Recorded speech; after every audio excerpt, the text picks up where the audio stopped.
TV సామాజిక బాధ్యతే లక్ష్యం. Hi hello welcome to Kancharla TV. నా పేరు తరుణి. టమాటా రైతుల బతుకులు కుదేలయ్యాయి. పండిన పంటకు గిట్టుబాటు ధర లేకపోవడంతో టన్నుల కొద్దీ టమాటాలు నీల పాలవుతున్నాయి. కష్టపడి పండించిన పంటకు మార్కెట్లో మద్దతు ధర లేకపోవడంతో వాటిని అమ్ముకోలేక ఇంటికి తీసుకెళ్లలేక కొన్ని నేల పాలవగా మరికొన్ని నీల పాలవుతున్నాయి. వేల రూపాయలు ఖర్చు పెట్టి రాత్రి పగలు కష్టపడి పంట పండిస్తే తీరా మార్కెట్ కు వచ్చేసరికి కిలో 2-3 రూపాయలు పలకకపోవడంతో దిక్కుతోచక టమాటా రైతులు నరకయాతన పడుతున్నారు. బొలారాలకు వేల రూపాయలు అద్దెలు ఇచ్చుకుని మార్కెట్ కు తెస్తే టమాటాకు మార్కెట్ ధర లేదంటూ వ్యాపారులు చెప్పడంతో తీసుకొచ్చిన పంటను తిరిగి తీసుకెళ్లలేక లబోదిబోమంటున్నారు.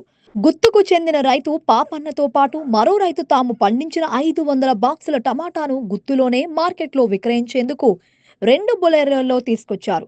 కిలో 3 రూపాయల నుంచి 5 రూపాయల ధర పలకడంతో రవాణా ఖర్చులు కూడా రావని ఆవేదనతో లచ్చన్నపల్లి సమీపంలోని పెద్దవంకలో పారబోశారు.